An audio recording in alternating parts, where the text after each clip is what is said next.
अस्सलाम वालेकुम नाज़रीन। इस किस्त के आगाज़ में कई कबीले के सिपाही हलनी बाज़ार के मेहमान खाने में खाना खाने में मसरूफ़ थे। बमसी खाना खाने के बाद एक बार फिर सब सिपाहियों को एक बहादुर जंगजू की कहानी सुनाता है, जिसे सुनकर सब पुरजोश हो जाते हैं। और दूसरी तरफ जावेदार कबीले में कुतलुजा बगरची खाने में दाखिल होता है और आइबूक से पूछता है कि तुम यहाँ क्या कर रही हो। आइबूक कहती है, मैं अमीर हज़रत के लिए खाना तैयार कर रही हूँ। तो कुतलुजा कहता है कि जब मैंने तुम्हें आखिरी दफ़ा यहाँ देखा था तुम टोकटामिश के लिए खाना तैयार कर रही थी।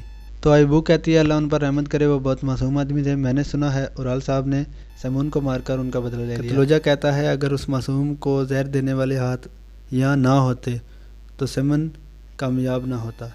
आइबूक कहती है, चोलपन खातून मेरा इंतज़ार कर रही है। वो ये कह के यहाँ से चली जाती है।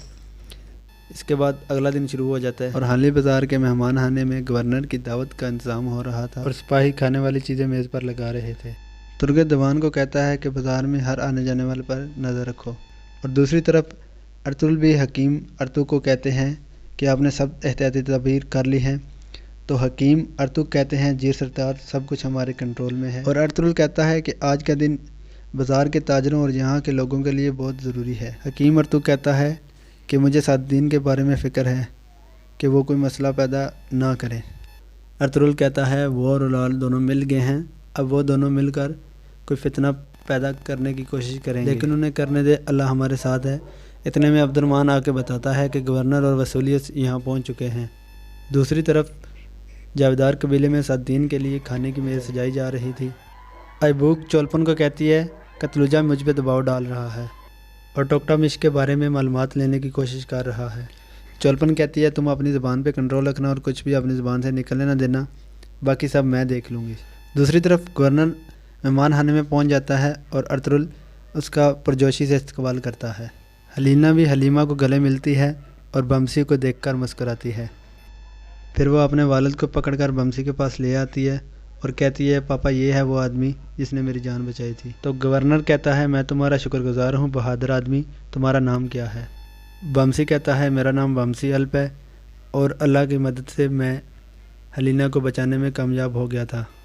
इसके बाद हलीमा हलीना को लेकर दूसरी तरफ चली जाती है और गवर्नर और वसूलियत खाने की मेज़ पर बैठ जाते हैं।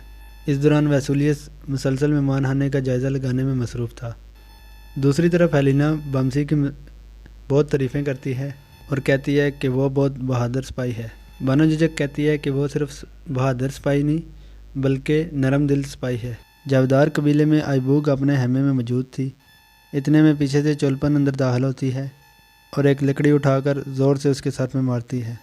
आइबूक बेहोश हो जाती है, फिर तकिया उठाकर उसके मुंह पर रखती है और ज़ोर से दबा लेती है। थोड़ी देर में आइबूक मर जाती है। मरकज़ी हेमे में खाना शुरू हो जाता है। सादीन लगातार असलहान को घूरने में मसरूफ़ था। चोलपन भी वहाँ पहुँच जाती है। सादीन कहता है, मेरा यहाँ आने का असल मकसद तुर्क कबीलों की बेहतरी था, लेकिन इन सब से जो अहम चीज़ है वो शादी है जानदार साहब। शादी नस्ल को आगे बढ़ाती है, इसलिए मैं आपसे आपकी बेटी इस्लाहान खातून का हाथ मांगना चाहता हूँ। ये सुनकर अलियार और इस्लाहान दोनों परेशान हो जाते हैं, जबकि जानदार और अलियार दोनों बहुत खुश हो जाते हैं। और दूसरी तरफ हकीम अर्तुक गवर्नर को कहता है, ये वो तीर हैं जो ज़ालिमों ने मारे थे और कई कबीले के नाम को बदनाम करने की कोशिश की थी। तुर्क पाइन के दरख्तों की लकड़ी को तीरों में इस्तेमाल करते हैं, लेकिन उन्होंने साहिल के दरख्त की लकड़ी को तीरों में इस्तेमाल किया। फिर अर्तुल कहता है कि हम तीर के पीछे हिरन की खाल को यूज़ करते हैं, लेकिन इस तीर में किसी नामालूम परिंदे का पर इस्तेमाल किया गया है। फिर अर्तुल तीर गवर्नर को दे देता है और गवर्नर तीर देखने के बाद कमांडर वसूलियत को दे देता है। वसूलियत तीर देखने के बाद कहता है कि आप क्या कहना चाहते हैं अर्तुल साहब। अर्तुल कहता है, जिस किसी ने भी ये तीर तैयार किया वो तुर्क नहीं और ना ही कई कबीले से है। वसूलियत कहता है, आपने ये जुर्रत कैसे की कि हम में से ये कोई गद्दार हो सकता है। अर्तुल कहता है, इस तीर पे जो लोहा लगा है वो तुर्क स्टाइल का नहीं बल्कि बाज़ातीन स्टाइल का है, इसलिए आपको गद्दार अपने अंदर तलाश करना होगा कमांडर वसूलियत। और ये बात जान ले, जब तक मैं ये गद्दार ढूंढ कर उसे जान से नहीं मार दूँ मैं आराम से नहीं बैठ सकता। फिर गवर्नर कहता है, उस गद्दार को पकड़ कर सज़ा देना मेरी जिम्मेदारी है अर्तुल साहब, लेकिन मैं आपके सिपाहियों का बहुत शुक्रगुजार हूँ जिन्होंने जान पर खेल कर मेरी बेटी की जान बचाई। अब इस दोस्ती को कायम रखने के लिए मैं सब कुछ करूँगा। अर्तुल कहता है, ہم دوستوں کے دوست اور دشمنوں کے دشمن ہیں۔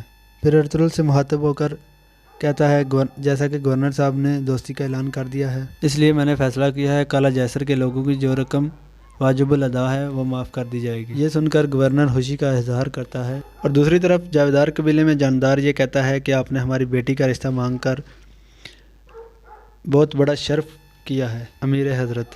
یہ سن کر اصلاحان خاتون اور پریشان ہو جاتی ہے۔ پھر جاندار یہ کہتا ہے کہ میں جاننا چاہتا ہوں میرے بچے اس بارے میں کیا کہتے ہیں۔ سب سے پہلے اورال یہ کہتا ہے مجھے بہت خوشی ہوئی کہ آپ نے ہمارے قبیلے کو اس قابل سمجھا اور میری بہن کا رشتہ مانگا۔ چولپن بھی اس رشتے کی حمایت کرتی ہے۔ الیار کہتا ہے اصلاحان بہتر فیصلہ کرے گی پاپا۔ پھر جاندار اصلاحان سے پوچھتا ہے بتاؤ بیٹی آپ کیا کہتی ہو اس بارے میں، لیکن اصلاحان بیٹی خاموش رہتی ہے، آگے سے کوئی جواب نہیں دیتی۔ دوسری طرف گورنر واپس جانے کے لیے تیار تھا۔ ارطغرل کہتا ہے آپ نے تجارت بحال کر کے غداروں کو بہترین جواب دیا ہے، تو گورنر کہتا ہے جانے سے پہلے تاجروں سے بات کرتے ہیں، اس طرح ہماری تجارت کو فروغ ملے گا۔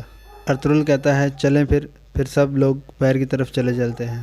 دوسری طرف جاندار اپنی بیٹی سے کہتا ہے کہ تم نے اپنی زبان کھو دی ہے بیٹی، ہر کوئی یہ جاننا چاہتا ہے کہ تم کیا کہنا چاہتی ہو۔ پھر اصلاحان خاتون یہ کہتی ہے کہ امیر سعد الدین کی پیشکش نے نہ صرف آپ کو عزت بخشی ہے بلکہ مجھے بھی عزت بخشی ہے۔ امیر سعد الدین کی بیوی بننا میرے کندھوں پر ایک بہت بڑا بوجھ ہوگا۔ میں چاہتی ہوں کہ میرا بستر ایک خیمے میں ہو، نہ کہ محلوں کی دیواروں کے بیچ میں ہو۔ میں اپنے بچوں کو محل کے کالے کمروں میں پروان نہیں چڑھنا چاہتی۔ جاندار غصے سے کہتا ہے کہ تم کیا کہنا چاہ رہی ہو بیٹی؟ اصلاحان خاتون یہ کہتی ہے کہ ہمارا اگر سردار یہ پیشکش دے تو میں یہ قبول کر لوں گی۔ اگر آپ مجھے یہ فیصلہ کرنے دیں تو امیر حضرت کو ایسی لڑکی تلاش کرنی چاہیے جو محل کے لائق ہو، اور سعد الدین کہتا ہے ان الفاظ کے باوجود میں آپ کو محل کے قابل سمجھتا ہوں۔ مجھے اجازت دیں امیر حضرت، میں آپ کی پیشکش کے بارے میں سوچنا چاہتی ہوں۔ یہ سن کر اورال اور جاندار پریشان ہو جاتے ہیں۔ دوسری طرف ہارلی بازار میں بمسی یہ بلند آواز میں اعلان کرتا ہے سب اکٹھے ہو جائیں، ہمارے ارطغرل صاحب اور گورنر صاحب تاجروں سے ملاقات کرنے چاہتے ہیں۔ پھر ارطغرل اور گورنر دونوں باہر آتے ہیں، سب لوگ ان کے حق میں نعرے لگانے لگتے ہیں۔ گورنر کہتا ہے آپ نے تاجروں کے دل جیت لی ہے ارطغرل صاحب۔ اس دوران ویسولیس کی نظر ایک طرف پڑتی ہے تو وہ لسکارس کو دیکھتا ہے جو ایک دکان کے اوپر چھپ کر بیٹھا ہوا تھا۔ پھر گورنر سٹیج پہ کھڑا ہو جاتا ہے جبکہ ویسولیس کا آدمی تیر کا نشانہ گورنر پر لگاتا ہے، تو گورنر سب سے مخاطب ہو کر یہ کہتا ہے کہ ہارلی بازار کے تاجروں، میں آپ سب سے یہ کہنا چاہتا ہوں کہ ہارلی بازار اور کالا جیسر کے درمیان میں تجارت دوبارہ سے بحال ہو چکی ہے۔ اتنے میں ویسولیس اپنے آدمی کو اشارہ کرتا ہے تو وہ تیر چلا دیتا ہے جو گورنر کے سینے میں جا لگتا ہے۔ سب لوگ حیران ہو جاتے ہیں اور گورنر گر پڑتا ہے۔ ہر طرف افراتفری مچ جاتی ہے اور ویسولیس کا آدمی کھڑا ہوتا ہے تو ارطغرل اسے دیکھ لیتا ہے اور ترگت کو کہتا ہے کہ تم اس کا پیچھا کرو۔ ترگت اس کا پیچھا کرتا ہے، اتنے میں لسکارس دکان کے پیچھے چھلانگ لگا کے بھاگ جاتا ہے۔ ترگت بھی اس کے پیچھے ہی بھاگتا ہے اور عبد الرحمن کو کہتا ہے تم لوگ گھوڑے لاؤ، اور ارطغرل بمسی کو یہ کہتا ہے کہ تم گورنر کو اٹھا کے اندر لے جاؤ۔ بمسی اسے اٹھا کے اندر کی طرف بھاگتا ہے۔ ویلیس ارطغرل کو کہتا ہے کہ میں نے آپ کو بتایا تھا ہم بربریوں پر اعتبار نہیں کر سکتے، لیکن گورنر نے نہیں سنا۔ اگر وہ اب مر گیا تو یہ معاملہ یہاں پر ختم نہیں ہوگا۔ یہ مت بولنا کہ یہ واقعہ تمہارے بازار میں ہوا ہے ارطغرل۔ دوسری طرف لسکارس بھاگ رہا تھا اور ترگت اس کا پیچھا کر رہا تھا۔ لسکارس اپنے گھوڑے کے پاس پہنچ جاتا ہے اور اب گھوڑے پہ سوار ہو کے بھاگ جاتا ہے۔ تھوڑی دیر بعد عبد الرحمن بھی اپنے ساتھیوں کے ساتھ گھوڑے لے کے آ جاتا ہے اور ترگت بھی اپنے گھوڑے پر سوار ہو کر پیچھے چلا جاتا ہے، اور دوسری طرف بمسی گورنر کو اٹھا کر کمرے میں پہنچ جاتا ہے۔ ویسولیس ارطغرل کو کہتا ہے تمہارا مزار، تمہارا محل، تمہارا مہمان، اگر تم اس مجرم کو پکڑ نہ سکے تو ہمارے شہنشاہ کی نظر میں مجرم تم ہو۔ ارطغرل کہتا ہے کیا تم جانتے نہیں کہ پچھلے کچھ دنوں سے وہ ہمیں نشانہ بنا رہے ہیں؟ ویسولیس کہتا ہے یہ بازار فتنے کا جڑ ہے ارطغرل، اگر تم مجرم تلاش نہ کر سکے تو یہ میں جلا کر سب خاک کر دوں گا۔ ارطغرل کہتا ہے میں اس کمینے کو ڈھونڈ کر مار دوں گا، اور اس کا پٹا جس کے ہاتھ میں ہوا اسے بھی میں چھپنے نہیں دوں گا۔ اور یہاں اس قسط کا اختتام ہو جاتا ہے۔ دوستو قسط اینڈ ہونے سے پہلے آپ کو بتا دوں، اگر ابھی تک آپ نے ہمارا چینل سبسکرائب نہیں کیا تو سب سے پہلے ہمارے چینل کو سبسکرائب کر دیں اور ساتھ جو بیل آئیکن ہے اس کو دبا کے آل پہ کلک کر دیں۔ تو میں ملوں گا آپ کو اگلی قسط میں، تب تک کے لیے اللہ حافظ۔